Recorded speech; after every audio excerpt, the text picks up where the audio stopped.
And welcome to We Money Talk with your host, Terry Wheeler. Terry, you're talking about a topic today that is very timely because for many, many people, it's decision time, and I'm talking about decision on college. And with college comes tuition costs that are rising dramatically, it seems, every year, and every parent is starting to think, where do we get the money to pay for the next 4 years?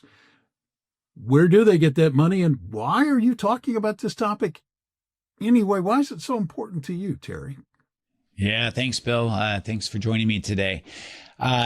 This is personal to me because it really goes back to kind of my experience. And then with the size of my family, it's an important topic.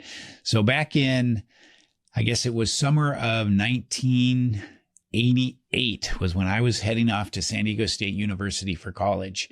And as I was heading off, I had gone to junior college. I was almost a straight A student, but went to junior college because we simply did not have the funds.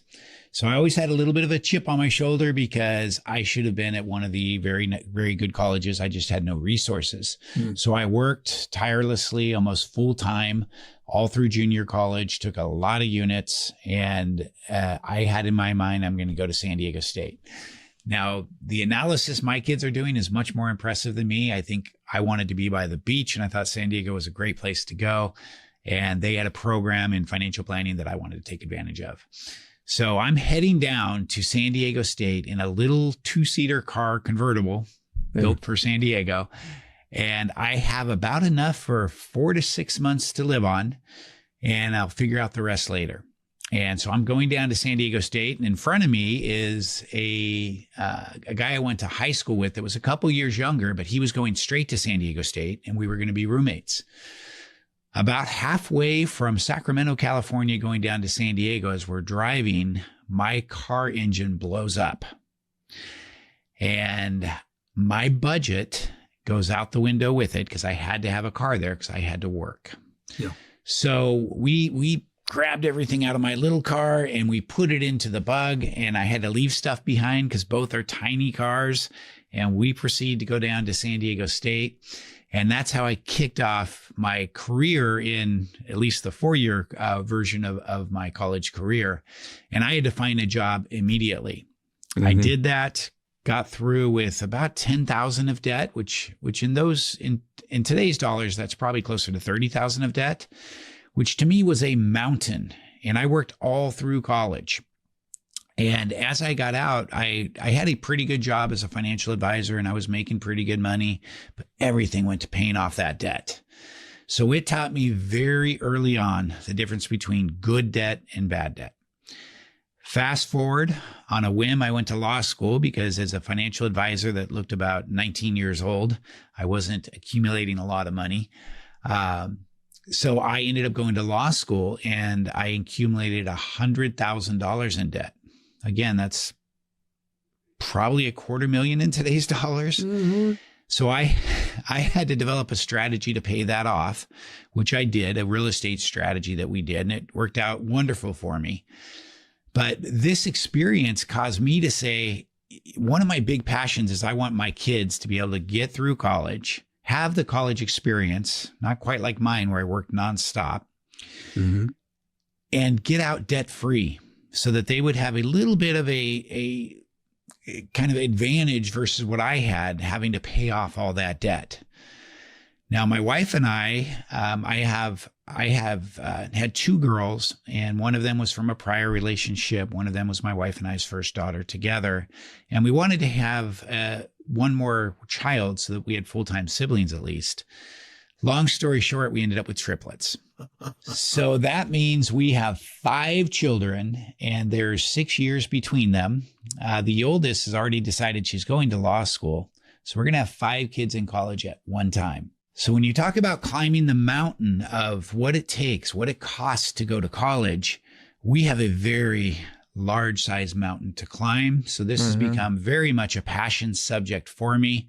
So looking forward to sharing the solutions to everybody that we've found, because there are some key areas, both conventional and non-conventional, that you can get money for college. Oh, I understand that passion. And I am eager to hear where the money comes from. But I want to talk about the cost first, Terry, because I don't think a lot of people understand all of the cost involved. Yeah, and costs can vary widely. So, we have at the time of this recording, we have an 18-year-old that just went through decision day. Good. And I will tell you the costs, because she got some scholarships and things at some of the schools. The range that we would be responsible for her based on what's called the parent contribution, which we'll cover in a moment. They range from state schools where we would have paid, maybe 10 to 15,000 in tuition, total budget of about 25 to 30,000 per year, all the way up to private schools. NYU is one of the schools that she got into, a very renowned program, and the cost was $100,000 for all in per year. So $400,000 for one child. So the big range. Now, fortunately, she ended up committing to Cal Berkeley, which is a great school and a much better price point. But we're still going to be looking at, in that $40,000 to $50,000 range per year. So roughly $200,000 for one child for education. So the costs vary widely depending on in-state, out-of-state, and private versus public. So depending on what your child is choosing and what programs they've gotten into, that will kind of define the size of the mountain you have to climb to pay for college. Wow. Even I can do that math. If you think the price point at Berkeley is good at 200 and you've got 5 kids. Yeah. I didn't say good, but when you're looking at NYU at 400, all of a sudden 200 looks a lot better. It might be closer to 160, but I round up. No. We'll just round up on that one. That's perfectly good in this case. Yeah. So where do people get the money to pay for this? What kind of sources are we looking at, Terry? Well, there's conventional and there's unconventional sources. So I think we start with the conventional and we'll work our way through. So okay. College costs have a lot of people down once they see this, because we all love our children. We want them to have their dreams come true. So imagine if you didn't have to pay full price. Imagine if you could just get a magical coupon where you're getting 50% off. Going through these strategies, that's where we want to get you 50, 60, 70, 80, 90, maybe even 100% covered. Now, we can't go through all the details today, but we want to give you a good overview of the landscape so you know what you're facing to help navigate through that. Okay. So first thing is you've got to maximize your financial aid. So financial aid is done in the beginning. You're going to be filling out what's called the FAFSA or the CSS profile. Yep. And most will fill out both. And we're going to hit on some of the rules roughly. And I'm going to focus more on FAFSA than CSS profile. But it's important to know that the rules and how they count what's called a parent contribution and student contribution are different. So there are nuances throughout this. But for both, you're going to end up having basically a parent or family contribution, and you're going to have a student contribution potentially. And the key when you're doing these applications is to have a plan before you do the application. And really, you should start planning a solid 2 years before you file, because they're going to look at a tax return that is stale. So when we're applying for college for my senior, it's now 2025. 2023 taxes are what she used on her FAFSA because of the timing of when she's filing. So you have to plan ahead. You don't wait till senior year. Now, when you do this, the first thing they're going to do is look at all of your assets. So they're going to be looking at an asset-based test to say, here's how much of your assets the parent should be contributing. So they're going to basically take your net worth, they're going to subtract some exemptions, and they're going to subtract an amount that you get to keep for kind of an asset protection, meaning for you and your retirement. Mm-hmm. And that's going to give you a dollar amount and kind of an adjusted net worth that they're going to then take about 12% of that per year. And then they're going to put this amount into an additional formula to calculate what is ultimately going to be the amount that the parents are supposed to contribute. And after it goes through the formula, this is going to come down to about a 5.64% number. So 5.64% of their adjusted net worth as calculated under the formula is going to be deemed a parent contribution each year. And they're going to say that's what you should be contributing to college. So we have some clients that might have a bunch of real estate and they have some equity, but maybe it's not even cash flowing so well yet. Maybe they're at break even or a few thousand a month. They're going to take that net worth, meaning the equity, and they're going to charge them 5.64% as a contribution. So that's on the asset side. Now on the student side, they're going to do the same thing, but they're going to take 20% a year. And the students don't get any sort of an allowance for their retirement. They just take 20% of whatever the adjusted number is. But Terry, not to interrupt you, how do they determine the student's net worth? Because at this point, isn't it tied directly to the parent? It depends. I mean, you have some students that are already working. They have some assets. They built some wealth, or maybe grandparents have been gifting them. So they've got money in bank accounts and they don't realize this is actually going to reduce what they get for college. 529 plans. So 529 plans are a counted asset. So it's got tax deferral, but it's counted. So there are strategies we're going to go over to make them non-counted assets. So the key here is for the student, there are a lot of strategies that can really benefit the parents.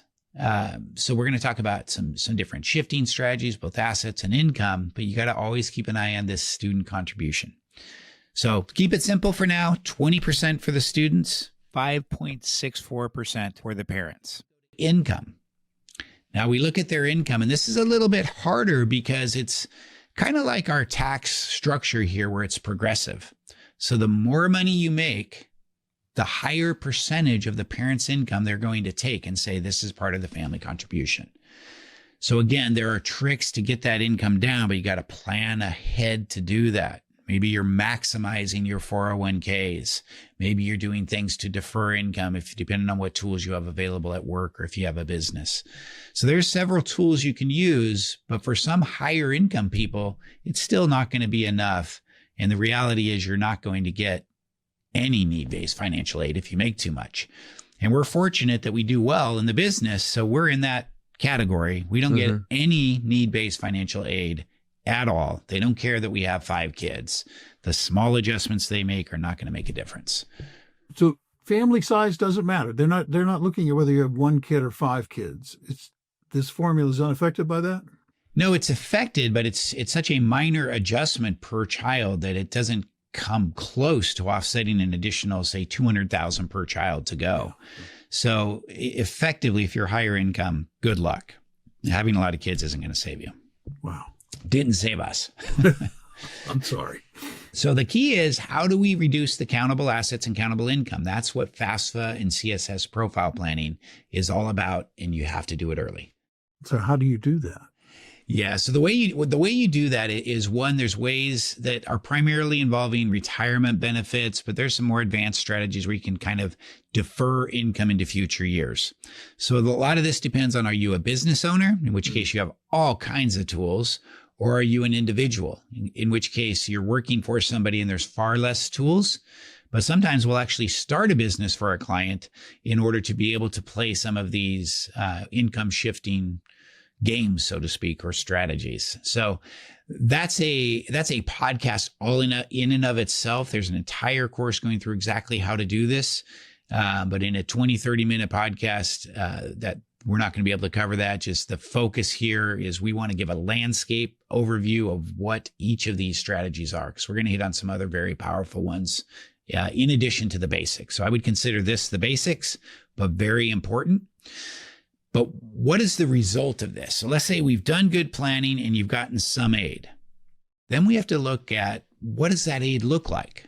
Because not all aid is created equal. So first of all, you might get grants. Now, grants are money you don't have to pay back. So that's the part of your financial aid package that is free money. So those are great. That's top tier money. You also, with a lot of private schools especially, you'll get incentive scholarships as part of your offer letter. So our daughter did well, and she got some pretty sizable offers from some of the private schools, but the price tag started way up here with the scholarships that brought them down to compete with UC type schools, University of California in our case. Mm-hmm. So those two are free money. Those are the best types of aid to get. But then you get other aid that is really not yes, it's aid in that it helps you pay the bill, but they're not really giving you anything. They're just providing a path. And that is going to be through both subsidized and unsubsidized debt. So they're going to give you student loans. Now, these are definitely provide a path. I probably couldn't have gotten through college without a little bit of that help, but you have to pay it back and you can graduate with a mountain of debt. So to the degree that this part of your financial aid package we can eliminate through other strategies we're going to talk about in a few moments, that is ideal. Now, I bring this up because sometimes some of the strategies are going to reduce your financial aid, but they reduce the loans first, the grants last. So the key here is if we're getting rid of bad financial aid, which I would call debt, so what? We want less debt. We want to graduate or have your kids graduate with as little debt as possible. And then you have a hybrid thing called work-study programs. Work-study programs can give both a work ethic, which I think is one of the most valuable things I ever obtained through this whole process, as well as maybe experience. I would argue most of the work study doesn't give you really any experience other than having a job because they're working at the bookstore, they're doing maybe student tours, things of that nature. So it's helpful, but there might be other ways to spend that time if they're going to spend 10 or 15 hours a week that we can get them some more meaningful experience. But those are good programs because you don't have to pay it back, but you have to earn it. Yeah, I did work study grants when I was in college. And you're right. The primary value of that, for me anyway, was it reinforced a work ethic, which is not a bad thing. It's not a bad thing. I was just going to say, I think it's very powerful. I think work ethic is not to be undervalued. No, I agree. Now, you mentioned eliminating, and you mentioned earlier on about unconventional sources. What do you mean by that? Yeah, so we start with the traditional FAFSA CSS profile, so the financial aid package you're going to get. And once you get into a college, they'll give you a financial aid offer letter, and it will lay out all of those forms of aid. And then for many parents like us, you saw, hey, we still have this massive family obligation. How are we going to pay for it? So one of the first places to go would be to take a trip down the scholarship lane and apply for scholarships. Now, just because you get a scholarship in the offer letter, that is just from the school. There are literally hundreds of millions of scholarships out there that can be everything from need-based, if you're in the lower income family, all the way to merit-based, that is strictly based on how well you did in school, your extracurricular activities and things of that nature. And then there are even like special circumstances or niche-based scholarships that might apply because you were part of an organization that gives scholarships for that organization. Or maybe you're from a particular, maybe your family history is American Indian and you're applying for a scholarship just based on that background. So that's an area that we really encourage people to explore and start early because you can pick up a decent amount of additional money by doing that. And there are some great resources to help you. And a lot of them are free. So we have a list of 5 free ones. We'll try to post it in the notes, but I'll go ahead and say them out loud so you can just jot them down. But one of them that's one of our top ranked is called scholarships.com. Another one is Big Futures, which is by the College Board, and then FastWeb, and then one called Going Merry by Ernest, and then bold.org. So these are 5 of the top that we've done some analysis that we think are all good resources. They each have different strengths and weaknesses, and they're really great starting points for everybody to get their scholarships. But you do want to tap into this, and it's a lot of work potentially. But some of these programs, you fill out an app and they blast it everywhere. Others, you're writing essays for a particular scholarship.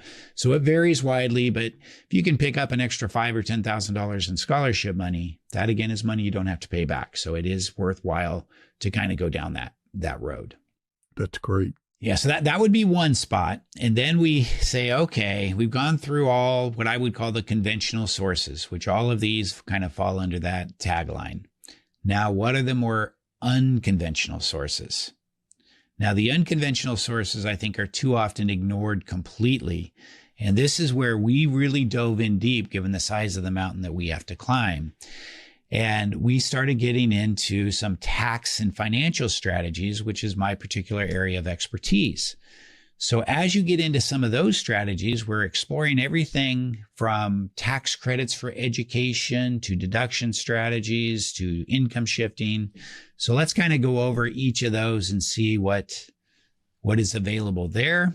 And I'll tell you going in this section, people don't get excited about taxes, but I can tell you we are picking up an estimated $25,000 per year per child through these strategies. Wow. So that is about, with 5 children, that is going to be about $500,000 we will pick up through powerful tax planning. And I'll warn you, some of it takes work, but it's oh so worth it. So the tax planning is one of the most powerful ways to, again, get back free money. Now, I had one client say, well, this is great, but can't I just keep that money? And these are strategies that at the end of the day, if you're helping your child, that's what these are intended to do. But tax savings is tax savings. You do get to keep it. But the idea is to get more money to uncover more money for your child's college. So we need to start, I think, by understanding taxes. And taxes, when we're talking about tax planning, there's 2 broad areas. The first broad area is a tax credit, and then the second one is a tax deduction. Mm-hmm. So they're not created equal. A tax credit is going to give you a dollar for dollar reduction on your tax bill. So if I get a $2,500 tax credit, I'm literally getting back $2,500 from the IRS if I already paid in enough taxes, or I'm writing a check on April 15th for $2,500 less. It's real money in your pocket that you would not have had. So tax credits are the best. Mm-hmm. And then you have tax deductions. Now, the value of a tax deduction, this all depends on your tax bracket. And we're talking about what's called your marginal tax bracket at both the state and federal level. So it's not what your average bracket is or your average tax bill. It's what is that next dollar going to be taxed at? Because if we can get rid of that, that's going to be at a higher bracket. We can keep more of our money. So we often say it's not about how much you make, it's about how much you keep. And this is all designed to keep more. So let's say you're in California as a high tax state and you're a higher income earner. So let's say you're paying, I'm going to say 40% in taxes, just so I have an easy percentage to work with. Very common. We see people with well over 50% with all the taxes in California. So, but let's say you're at 40% and we're able to produce $30,000 in tax deductions per year. So 40% times $30,000 is $12,000 in real money that you get to keep. So if we were able to do that, that's $12,000 that is in your pocket times 4 years if they get through in 4 years and not 5 or 6. So that would be $48,000 in tax savings if we can uncover that many deductions. Okay, you've got me hooked. So so we need to look first at the tax credits. Let's look at kind of the easy money, so to speak, first. And then beyond the tax deductions, there's employee benefits, there's income shifting, there's a lot of other things we can hit on. But the tax credits, there are 2 main tax credits that you can qualify for currently. And this can change year to year, so it's important to stay on top of it. So one is called the American Opportunity Tax Credit, or we just call it the AOTC credit. Now, this is a tax credit that can give you up to $2,500 credit, meaning dollar for dollar reduction per child for up to 4 years of undergraduate education. So you have to be going for a 4-year degree, and it's only for your first 4 years. So if it takes you 6, you don't get 6 credits, you only get 4. So this, for virtually everybody with some planning, you can save about $10,000 off a 4-year degree. And that's money that it's right in the tax code. They're just giving it back to you. Now, some of the listeners might be saying, yeah, wait a minute here. I didn't get the credit. And that's very true, because for a couple filing currently, if you make over $180,000, that's countable taxable income, you're not getting any of the benefit. It's phased out from about $160 to $180, but you can get it back. So you have to do some strategies that involve income shifting, and it involves maybe having your child file as an independent. You don't claim them, and don't worry about that. You're getting zero benefit from claiming them anyway at that income level. So you're not giving up anything.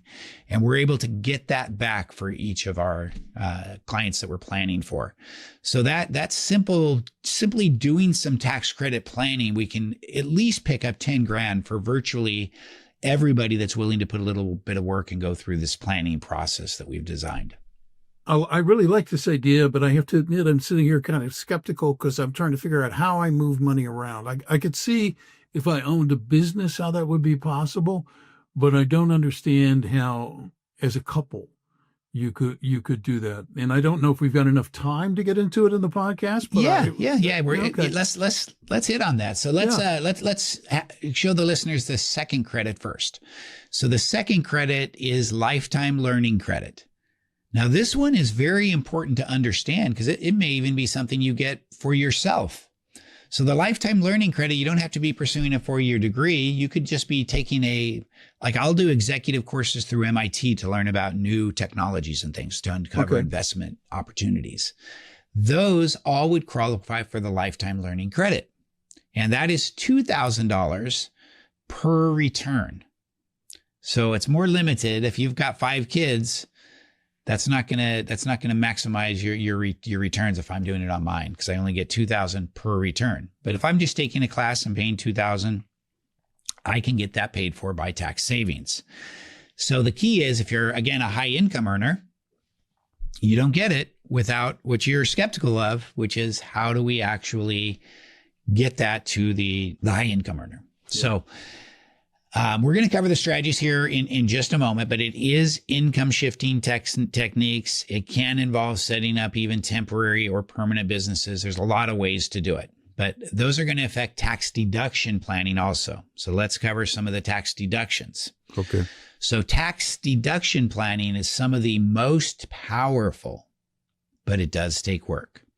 So at the individual level, there are some things that can be done.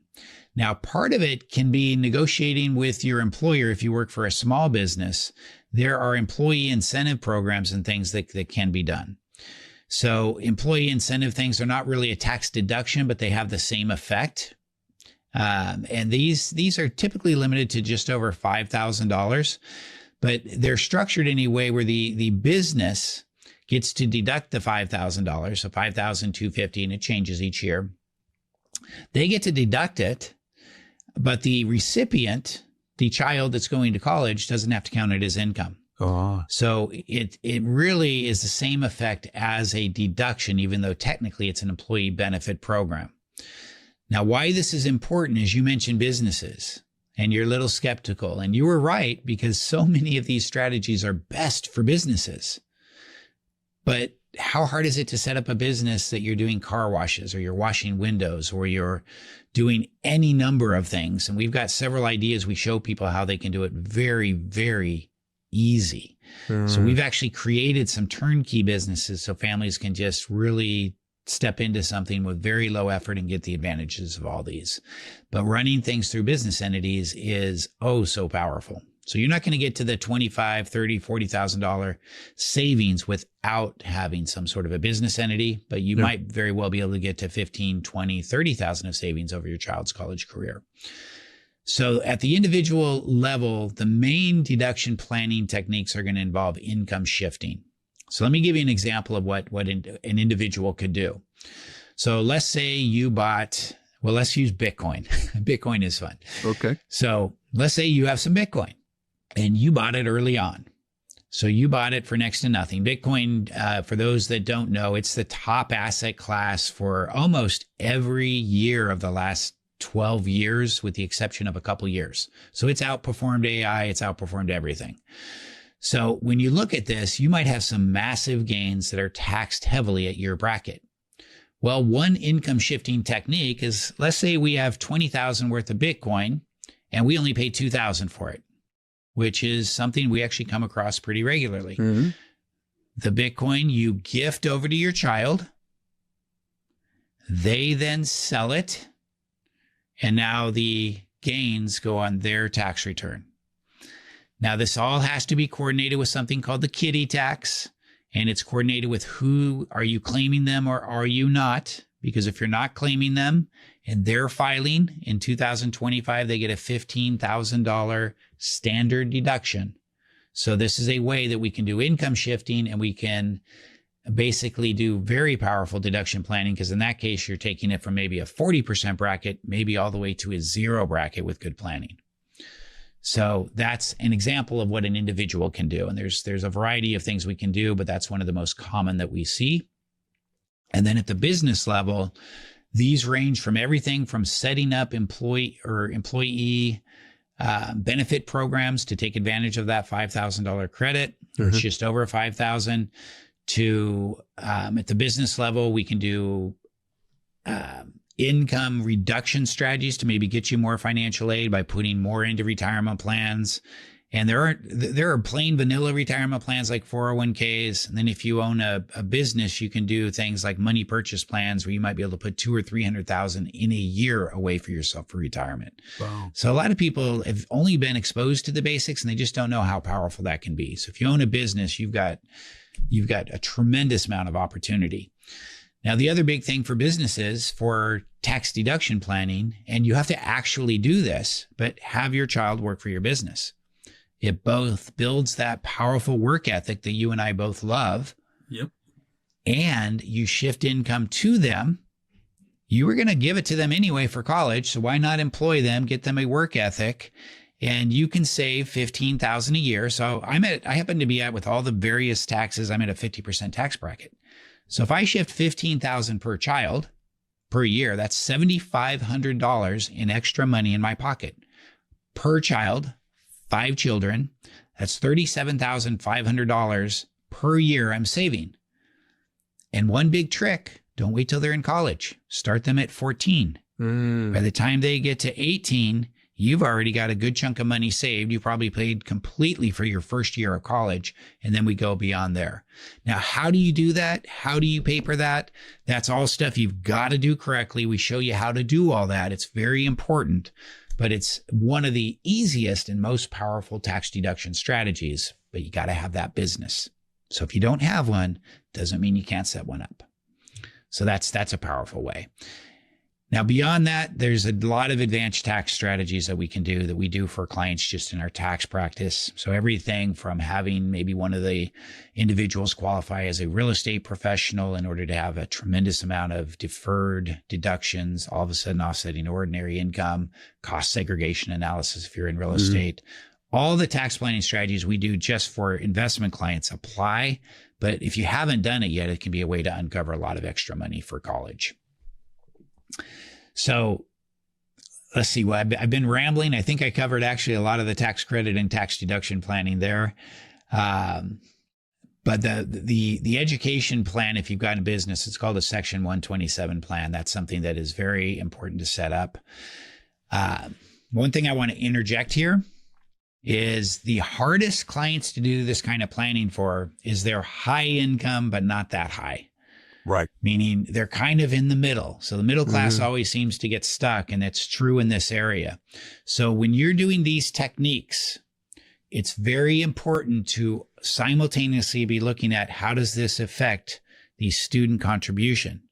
Because if all of a sudden you're giving them $20,000 in assets and you don't do it right, they're going, or they have $20,000 of income and you don't do it right, they're going to take 50% of that income right back.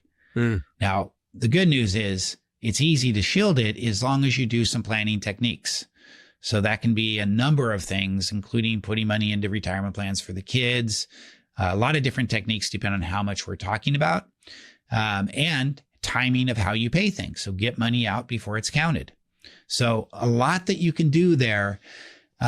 This podcast, unfortunately, isn't going to be able to just show somebody A to Z, but we have worksheets and techniques and everything that we do. And we have a little package we do for clients. It's very, very economical. We're practically giving it away, but it saves you countless hours of research.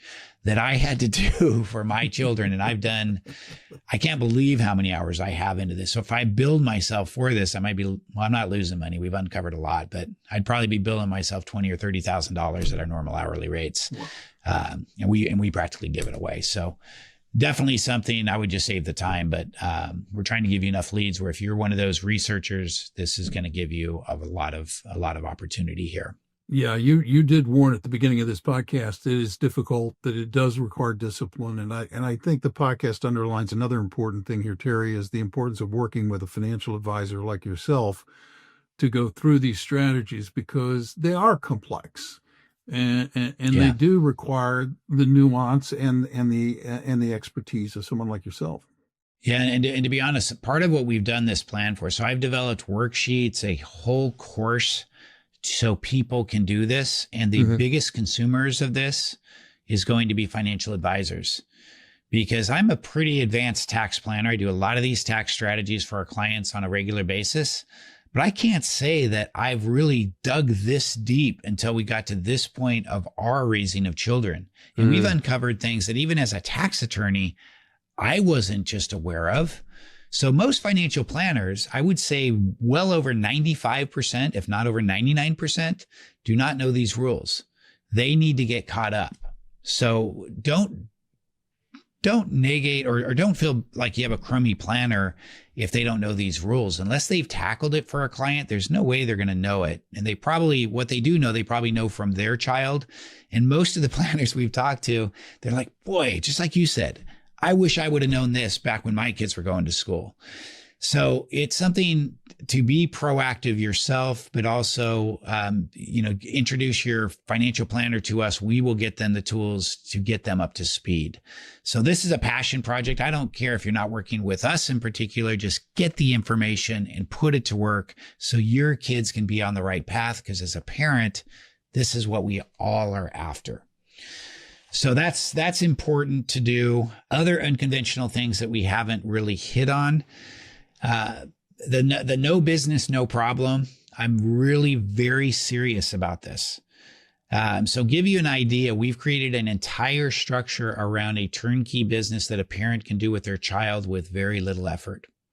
And it involves a lot of technology that we just simply give you so that you now can qualify for all of these deductions. Now, those of you that have businesses, you don't need that, depending on your business. There are some businesses it's really hard to get the kids to work for. So give you an example. We have a client that is, they are a criminal defense attorney working for what's called the panel, which basically means the panel gives you clients that cannot afford to have an attorney. So there's really no marketing that goes on. You don't want your kids probably all over your advertising if you did advertising. So there's not a lot that they can do to have their kids working unless their kids want to learn that area. So that's something where somebody like that has a business might do a second business just to make it a little better lessons, because you can teach the kids a tremendous amount of lessons by having this little business too. In fact, when we do this course that we've developed for getting money for college, we give everybody automatically what we call a financial foundations course. And it teaches young adults all the basics of everything from compound interest, time value of money, the effect of taxes, how wealth is really built in America, which, newsflash, it's not by working with your financial advisor to dollar cost average into the stock market. Overwhelmingly, it's concentrated business positions, meaning you own a business or you're doing a concentrated position in a business, or it is through real estate techniques. So we teach the kids all the basics very early in life. We give it away as part of this simply because we want to get everybody off on the right foot, so to speak, in their adult careers. So the planning, if you want to summarize all of them, you have tax credits, tax deductions, income shifting, employee benefits, business level deduction strategies, which includes even a turnkey business that you can start very easily. And at the end of the day, the whole idea of this, the unconventional planning techniques, it really is embracing, it doesn't matter what you make, it's what you keep. So if we can reduce that tax bill by $20,000 a year, that's $20,000 freed up to pay for your college. And that at the end of the day is what we're trying to do through the unconventional sources. There is one income shifting technique as a bonus I want to give to listeners, because this is one of the very common mistakes that we see. And we started to hit on it at the beginning of the podcast. Now, this has to do with them counting your assets and taking 12% and saying it's a family contribution. Right. If you have a 529 plan, as of 2025, this is a new rule. We can now transfer that 529 plan to the grandparents, and then they're paying for the education out of it, but it's no longer a counted asset. So that is an easy way to shift an asset. So if you have 100,000 in there, then that's 12,000 family contribution by shifting it to the grandparents. Now, of course, you have to trust them implicitly because they could take the money, but that will allow them to have that as a non-counted asset, which would reduce your family contribution just with that one technique alone by $12,000. So these techniques, we take you step by step through the process so you don't miss them and you understand how they all interrelate, because that's where the complexity is. But powerful planning, it is worth the effort. And last thing I will say is we've tried to develop this course not so that you have to see a planner, so that these worksheets will guide you through and you can do it yourself. Now, do I recommend you work with your planner to say, hey, am I doing all this right? Absolutely.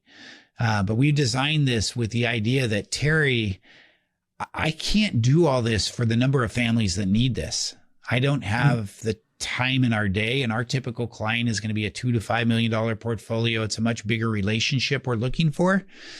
But this is so powerful. We wanted to teach everybody. So we've done it with videos and things. Well, turnkey, I'm going to walk you through this. And with the worksheets, we're going to get you 95% of the way there, including giving you forms, giving you documents, sample documents for every strategy as to how to implement it. So definitely worth doing. And for a lot of you, you don't need to pay $5,000 to sit down with a planner, because that's about what you're going to pay. Whereas in this course, you're going to pay hundreds of dollars instead. So that was the idea, is to really give something back to the community, not to sit down with everybody, because there's just not enough hours in the day. Wow. Well, for those who are listening who want to get a hold of this or learn more about it, what do they need to do? Who do they reach out to? Sure. So we'll put some links in this podcast in particular. We'll put links both to our firm. So on the financial planning side, you can reach out to us if you really want to talk about higher level tax planning and your wealth planning. Maybe it doesn't actually embrace true tax planning, which we find most people, they think Roth conversions is tax planning. And yes, it is, but it's kind of the training wheels. You got to get into real tax planning, and most people simply haven't been exposed to it. So they can reach us there, but for this course, we'll put links there where you can go in and you can see what's available and you can register. We don't have a formal guarantee in this. But I will tell the listeners, if they don't get the benefit and they reach out and say, I listened to your podcast, it didn't work for me. If you're doing it for lack of effort, tough. So I'm not big on people who are going to listen to things and say it didn't work because I'm not willing to lift my arm and put some effort into it. But if it really doesn't help you, if you're one of that very small percentage that it's not going to help you, I'll give you your money back. I have no desire to take somebody's money. We're trying to help everybody. Right. So we'll put those links into the podcast, and I would recommend you do it. If you're a financial advisor, take the course, listen to it, be part of the community, be part of the solution, steal everything I am showing you readily. You have my permission. So the key here is we want to help families because we all love our kids and we want them to get through college and climb that mountain. So I truly hope this helps as many families as possible. So please subscribe, all those things you do on social media, and get the word out for us, because this is one that can really help families at a time they really need it, because too many families sacrifice their retirement to pay for their kids' education. And that's part of the bleeding we're trying to help stop. Now, and I will close this out by saying it is a personal message for me, because we had two kids and we did not have the benefit of the kind of expertise and insight that you've been talking about during the course of this podcast. So I underline that. If you're listening to this podcast, reach out to Terry and look, I promise you, you're going to be glad you did, because I'm walking away from this knowing more than I knew at the beginning of the podcast, to be honest with you. The other thing you should do is you should hit the subscribe button. That way, every time Terry drops a new episode, you can give that a listen. And do, just as Terry suggested, like this podcast, because word of mouth promotion these days is really, really helpful. So until next time, thank you for joining us. Thank you for listening to We Money Talk with Terry Wheeler. Be sure to click the follow button to be notified as new episodes become available. Information presented is for educational purposes only. No listener should assume that any discussions or information presented serves as the receipt of or substitute for personalized advice from We Alliance Wealth Advisors, Inc. or from any other investment professional, and is not intended as an offer of solicitation for the sale or purchase of any specific securities, investments, or investment strategies. We Alliance Wealth Advisors, Inc. is not a law firm or accounting firm, and no portion of this podcast should be interpreted as legal, accounting, or tax advice. Information expressed does not take into account your specific situation or objectives and is not appropriate for every individual. Listeners are encouraged to seek advice from qualified tax, legal, or investment advisors to determine whether any information presented may be suitable for their specific situation.